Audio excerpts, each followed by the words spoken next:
Welcome, curious minds, to the deep dive. Hello there. Today we're plunging into something pretty special. It's this fascinating mix of physics, a bit of history, and some seriously high-end watchmaking. We're talking about the Armin Strom mirrored force resonance, specifically the new rose gold version. A stunning piece. Absolutely. And we've got some really detailed material on this watch and, the tech behind it. Yeah, the resonance concept itself is quite something. It is. Yeah. So our mission for you today is to really unpack how this old scientific idea resonance, which people knew about for centuries, how it's been cleverly used to make this incredibly precise, unique watch. And understand the mechanics, hopefully appreciate the craft. Exactly. Yeah. Because it's not just a watch, is it? It's about harnessing this phenomenon, resonance, that very few have managed to actually use effectively in horology. I'm really keen to get into how they pulled it off. Well, it's fascinating because Armin Strom is really standing on the shoulders of giants here, building on this principle that intrigues people for ages. Resonance, right? So this idea that one vibrating thing makes another vibrate. Yeah, basically, if they're tuned just right. Think of tuning forks. Strike one, and another nearby with the same frequency starts humming along. It sounds simple. Sounds simple, yeah. But I guess putting it into a tiny watch mechanism, that's the hard part. Oh, incredibly hard. It's been a real challenge for watchmakers for, well, centuries. So where did this whole idea even start in timekeeping? Who first noticed this? For that, we need to rewind. Way back. Okay. We're talking 1665. Christian Huygens, brilliant Dutch mathematician, inventor, the pendulum clock guy. Right, Huygens. What did he find? Well, he observed something really strange. He had two of his pendulum clocks hanging from the same wooden beam, and he noticed they started swinging in perfect time together. Perfect opposites, actually, but completely synchronized. Wow. Just from being on the same beam. Exactly. That shared structure transmitted tiny vibrations, pulling them into sync. I mean, imagine seeing that back then. It was mind-blowing. I bet. It must have seemed almost mystical. It definitely fascinated watchmakers ever since. But, and here's the kicker, actually making that principle work reliably inside a small watch. That's where things get incredibly tricky. You're fighting friction, temperature shifts, tiny imperfections, the sheer lack of space.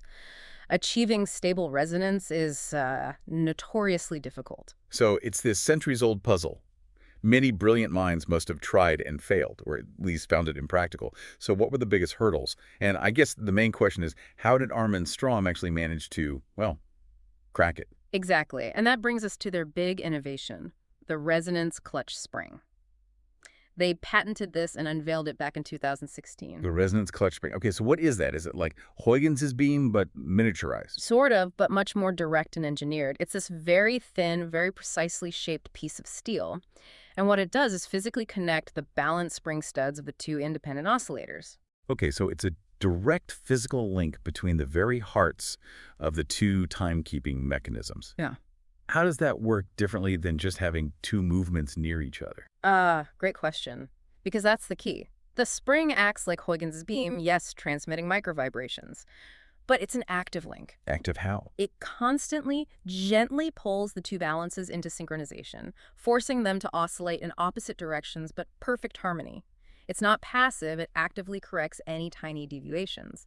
This physical connection is what allows for almost instant synchronization and makes the system really robust against disturbances. I see. So the benefits for the wearer, Yeah. what are they, practically speaking? Well, first, enhanced chronometric stability. That means better, more consistent timekeeping. Right, more accurate. Exactly. Second, it's more resistant to shocks or, just the movements of your wrist. The two balances stabilize each other. And third, honestly, it's just mesmerizing to watch. You can actually see it. Oh, yes. The mechanism is exposed on the dial. You see the two balances, the spring connecting them, this constant dance. It's quite a visual treat. That sounds cool. And practically, the system syncs up within just a few minutes after you wind the watch. Plus, there's a little pusher at 2 o'clock. Yeah. What does that do? It resets the twin seconds hands. There are two running seconds subdials back to 0 simultaneously, so you can actually see them ticking away in perfect sync immediately after. It's a real-time confirmation. That's a neat touch, a way to interact with the complication. Precisely. Okay, so that's the tech. Incredible stuff. But now, for 2025, they've wrapped this mechanism in something new, right? This rose gold edition. They have indeed, and it's quite significant aesthetically. This is actually the first time this specific model, the mirrored force resonance, has been offered in an 18-karat rose gold case. Oh, really? I thought the original was gold. The very first one in 2016 was pink gold, which is slightly different. And Armin Strom often favors steel.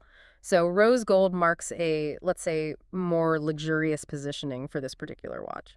Gotcha. And the case itself? Size, feel? It's got presence. 43 millimeters in diameter, about 11.5 millimeters thick. Lug to lug is just under 50 millimeters, so 49.60 millimeters. It's finished beautifully, as you'd expect, alternating polished and satin-brushed surfaces. Sapphire crystal on top, anti-reflective, of course, and a sapphire display back, too, so you can see the movement. Water resistance is 30 meters standard for this kind of watch. And the dial. You mentioned seeing the mechanism, but what about the time display itself?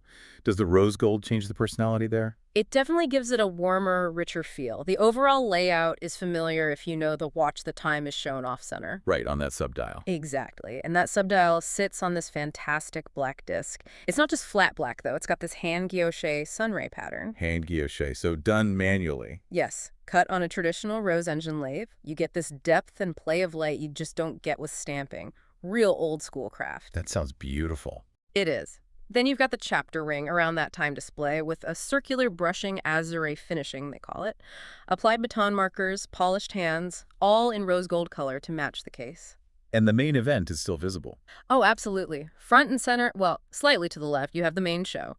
The two balance wheels spinning in opposite directions, their bridges, the gear trains feeding them power independently from their own barrels, and crucially, that resonance clutch spring visibly linking them, flanked by those two synchronized second subdials we mentioned. It's pure mechanical theater. Wow. So much going on visually. But let's peek under the hood, so to speak. What's the engine driving all this complexity? That would be the Caliber ARF-21. It's a hand-wound movement developed and manufactured in-house by Armin Strom. Impressive. Specs. It's made up of 276 components, which gives you an idea of the complexity. It beats at 25,200 vibrations per hour, or 3.5 hertz, a slightly unusual but efficient frequency, and it has a power reserve of 48 hours, stored in those twin mainspring barrels you can see on the dial side. Twin barrels feeding the twin oscillators. Makes sense. Exactly, and the whole movement architecture emphasizes that symmetry. You see these beautiful mirror-imaged open bridges and gears. It's technically impressive, but also aesthetically considered. And the finishing. We're talking high-end here. Definitely horlogerie standards. You'll find wide, hand-polished chamfers, anglage on the bridges, perlage on the main plate, satin brushing, black polishing on screws.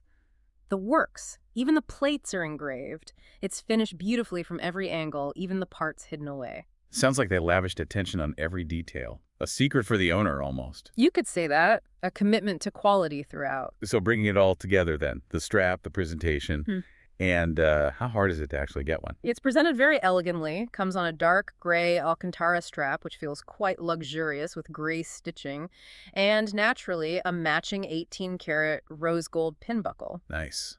And availability. Extremely limited. This specific rose gold edition is capped at just 15 pieces worldwide. Only 15. Okay, so very exclusive. Very, and the price reflects that. And the materials and the complication, of course. It's priced at 88,000 Swiss francs. CHF 88,000. Yeah. Steep, but for what you're getting. That level of innovation and finishing, plus the rarity. Precisely. And just for context, for listeners who follow the brand, this isn't totally out of the blue, right? It fits into the evolution of this resonance line. That's right. This follows other limited editions they released after updating the Mirrored Force Resonance series. Back in 2022, there was an ice blue one, and manufacturer editions in green and blue. So this rose gold version builds on that lineage, taking it in a perhaps more classic luxury direction. It really feels like a statement piece, cementing their place in innovative independent watchmaking. I'd agree with that. It showcases their dedication to pushing horological boundaries. What an incredible journey we've taken. From, Huygens looking at his clocks back in the 17th century, this puzzle that baffled watchmakers for so long, to Armin Strom creating this really elegant modern solution with the resonance clutch spring. It's amazing how they turn that scientific curiosity into this blend of precision and pure artistry. It truly is a marriage of science and craft. Hopefully this deep dive has given you a clear picture of what makes this watch and the whole concept of resonance and horology so special. It's a niche topic, but fascinating once you get into it. Absolutely. And maybe here's a final thought to leave you with. Think about that relentless pursuit of stability and precision we see in this watch. That drive to create harmony between two oscillators, to resist disturbances. Yeah. Doesn't it kind of mirror our own human desire for, balance and harmony in our own lives, especially in a world that's full of its own disturbances and disruptions? Just something to ponder.